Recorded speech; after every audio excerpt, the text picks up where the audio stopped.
selamat siang, apa kabar kalian semua pemirsa? Saya harap kalian semua baik-baik aja di siang hari ini. Berjumpa lagi di channel Cerita Kak Sri. Hari ini kita cerita apa lagi Kak Sri? Sebelum kita memulai cerita kita untuk siang hari ini tuh saya mau sarankan kepada kalian ya kan, karena ini tuh hari Minggu, mungkin kalian tuh jalan-jalan atau berholiday nak kemana-mana, hindarkan ke laut dan ke sungai ya pemirsa. Kenapa? Karena ya biasa kan kalau time-time hujan macam ini nanti takutnya tanah longsor, banjir bandang ya kan, atau air meluap naik kepala air kalau kata orang Malaysia.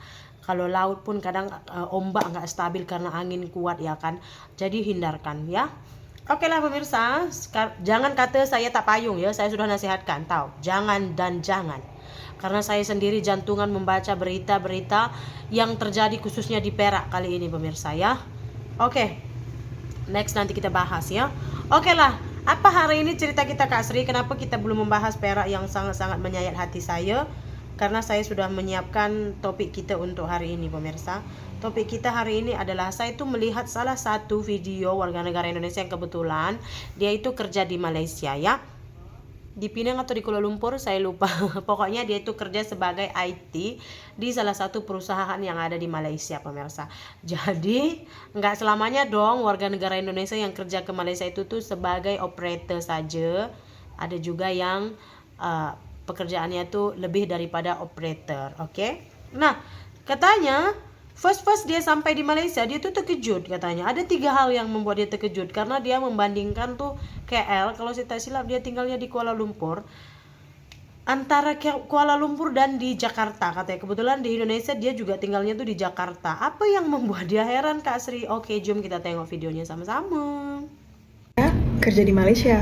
Jujur kangen Gojek sama Grab Bike. Di sini tuh ada Grab, InDriver, AirAsia, Gojo, tapi itu semua mobil, nggak ada yang motor. Pernah nanya sama teman-teman di sini, kenapa sih nggak ada ojek? Jadi katanya karena tukang ojek itu biasanya kan laki-laki, terus penumpangnya biasanya perempuan. Nah, itu tuh nggak boleh, mereka tuh dempet-dempetan di motor kalau mereka bukan keluarga atau bukan muhrim. Jadi kalau di sini kalau deket harus jalan kaki atau naik skuter. Usahakan kalau berangkat jangan mepet waktu. Alright. Yang pertama katanya pemirsa ya, kalau bisa tuh ya, kalau misalkan tuh ya keluar atau mau pergi bekerja atau kemana-mana di Malaysia tuh, kalau kita nggak ada kendaraan sendiri, belajar dari dia yang kebetulan kan warga negara Indonesia yang bekerja di Malaysia. Jadi kalau bisa tuh awal keluarnya biar nggak mepet katanya, biar nggak terburu-buru. Kenapa? Rupa-rupanya pemirsa di Kuala Lumpur itu, atau saya rasa di keseluruhan Malaysia, kebetulan kemarin saya tinggal di Perak. Di Perak juga nggak ada yang namanya Gojek ya, nggak ada.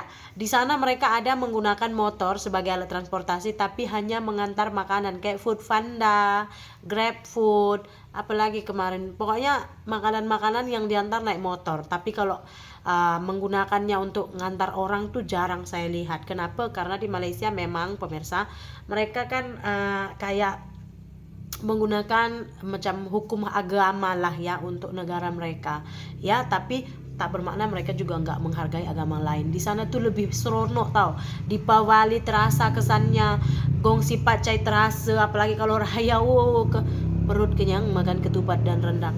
Nah jadi kenapa? Karena ojek ini tuh nggak dibiarkan beroperasi di Malaysia. Rupa-rupanya katanya kalau misalkan yang bawa ojek ini nanti misalkan tuh, kita kan nggak tahu ya, yang bawa Gojek nih misalnya laki-laki, penumpangnya perempuan bukan muhrim, ya tipulah kata kita naik motor di belakang, tiba-tiba nanti ada lubang ke apa atau tiba-tiba ada orang brake mengejut, dia pun tiba-tiba brake mengejut, pang, kena lah Gunung Sibaya ya kan. Jadi itu tuh katanya tuh nggak boleh karena bukan muhrimnya. Bagus sih sebenarnya. Terus kalau di Indonesia ada juga saya tengok driver Gojek nih perempuan. Kalau misalkan jumpa penumpangnya laki-laki gimana?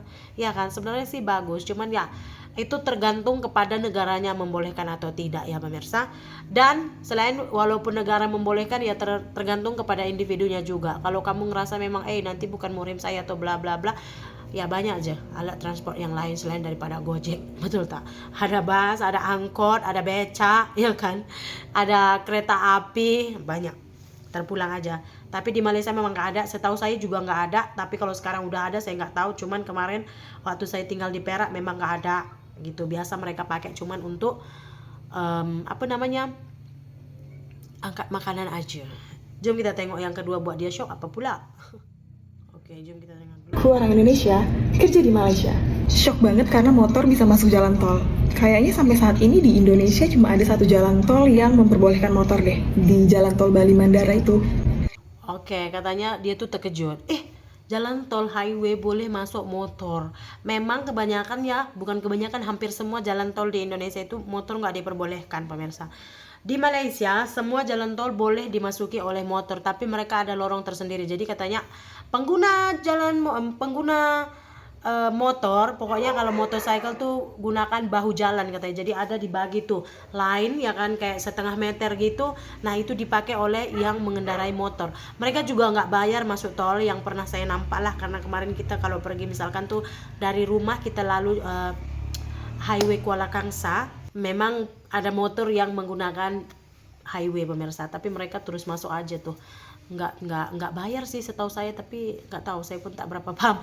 Karena waktu saya tinggal dulu kan, benda-benda ini semua saya tak berapa tak berapa memperhatikan hal-hal seperti ini semua, karena saya sibuk dengan dunia saya sendiri dan pikiran saya. Jadi kan kadang-kadang ada orang Indonesia yang bilang di Malaysia itu, oh iya ya, tapi saya tak perasan.